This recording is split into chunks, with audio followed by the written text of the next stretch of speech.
বেটুকে আনতে যাচ্ছি। আর সকালবেলা মানে এত তাড়াতাড়ি 12টার মধ্যেও না, মানে 11:45 আমাকে সব কাজ রেডি করে বেরোতে হবে। এত গাড়ি ভয় করে আমার, 11:45-র মধ্যে বেরোতে হচ্ছে। সকালবেলা এত তাড়াহুড়ো হচ্ছে না, এই কটা দিন বললাম না প্রচণ্ড পরিমাণে চাপ হবে আমার। শুধু সকালটা না, আবার এত সিলেবাস, ওই শুধু সন্ধ্যেটুকুর মধ্যে এত বড় সিলেবাস শেষ করা আমার পক্ষে না খুব মুশকিল হয়ে যাচ্ছে, কিন্তু কিছু করার নেই। আজকে তো আবার এক্সাম দেওয়ার পরে যে কালকে যে এক্সামটা আছে প্রচুর সিলেবাস, জানি না কী করে শেষ করাবো। যাই হোক, এই সমস্ত কাজ গুছিয়ে এই যাচ্ছি। আর এখন প্রচণ্ড ভিড়ও হচ্ছে, কারণ সমস্ত বাচ্চাদের তো একসাথে এক্সাম শেষ হচ্ছে। ধরো অন্য টাইমে কী হয়, আলাদা আলাদা টাইম থাকে ছুটি হওয়ার, তো এতটা ভিড় হয় না। এখন প্রচুর ভিড় হচ্ছে। আমি তো কালকে ভাবছিলাম বেটুকে আমি কী করে খুঁজে, বাবারে বাবা এত। যাই হোক, ও আমাকে খুঁজে নিয়েছে যে মামা ওখানে দাঁড়িয়ে আছে। ওখানে এত গাড়ি গায়ের ওপর দিয়ে চলে যায়। আবার হাতটা বের করে রেখেছি, ভয় করছে না হাতটাকে না খুলে নিয়ে বেরিয়ে যায়। বাপরে, রাস্তাটা না খুব ব্যস্ত। বাপরে, আর কি গরমটা পড়েছে, রোদ্দুর। বেটু কদিন ভাত খেয়ে আসছে না, এখন তাড়াতাড়ি চলে যাচ্ছে। এখন ধরো 12টা বাজছে, 12টা এখন বাজেনি। ওই জন্য ওকে না, ও তো রুটি খেতে পছন্দ করে না, ওই জন্য ওকে পরোটা বানিয়ে দিচ্ছি। ওটা খেয়েই ও 2 দিন এক্সাম দিতে এলো, এবার গিয়ে ভাত।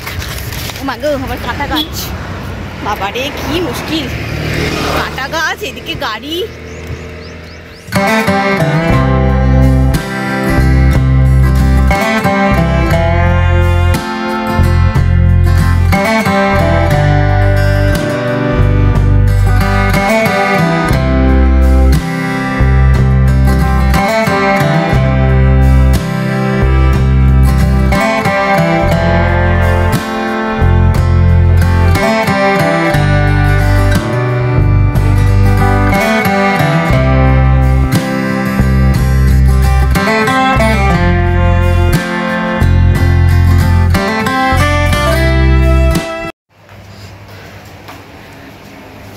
সন্ধ্যাবেলা আমার একটু কাজ ছিল বলে বেটুকে সেই দুপুর থেকে পড়তে বসিয়েছিলাম।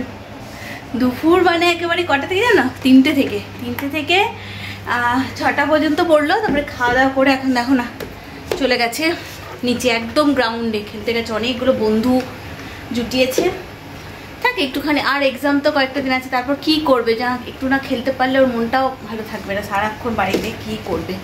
তাই সন্ধ্যাটা বললাম ঠিক আছে খেল, পড়ে তো নিয়েছে, খেলকে যা। ওগুলো 8টার সময়, কিন্তু বড় আছে আর কি, সেগুলো 8টার সময় সবাইকে বাড়ি পাঠিয়ে দেবো। রান্না বসিয়ে দিলাম। আর এই কটা দিন বেটুর তো এখনও এক্সাম রয়েছে, এই কটা দিন একটু ছোটো ছোটো করে ভিডিও দিচ্ছি, তারপর আবার বড় দেবো, কারণ একটু অসুবিধা হয়ে যাচ্ছে না, ওই জন্য একটু ছোটো ছোটো করে ভিডিও দিচ্ছি, ঠিক আছে? একটা দিন।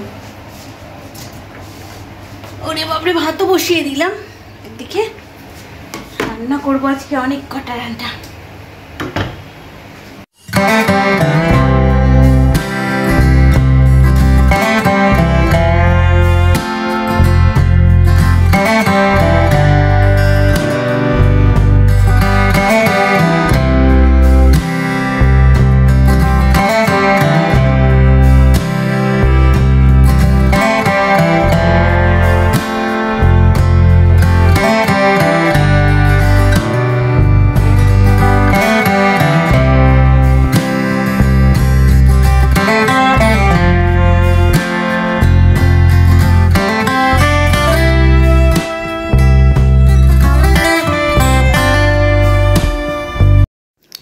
কত কিছু সন্ধ্যে থেকে রান্না করলাম। দেখো বেটুর ওষুধগুলো এবার তুলে রাখতে হবে, সেটাও হচ্ছে না।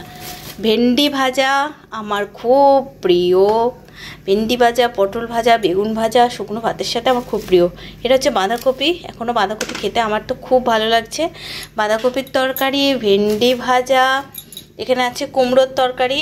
এই কুমড়োটা একটুখানি মানে একটু খ্যাসখ্যাসে টাইপের ছিল, সেই জন্য এরকম কালার হয়ে যায়, ভালোই হয়েছে কালারটা। এটা কুমড়োর তরকারি। এখানে আছে কাঁচকলা আলু দিয়ে মাছের তরকারি। এখানে আছে টক দই, রুদ্র খাবে, বের করে রেখেছি। আর এখানে তো হচ্ছে এই যে ভাত ফুটছে, আর এখানে হচ্ছে ডাঁটা আলু বেগুনের তরকারি। এটাও আমার খুব ভালো লাগে। আজকে সন্ধ্যেবেলা থেকে কতগুলো রান্না করে ফেললাম দেখো। এই দুটো হয়ে গেলেই হয়ে গেছে, নামিয়ে দেবো। ভাতটা হয়ে গেলেই আমার রান্না ঘরের কাজ কমপ্লিট।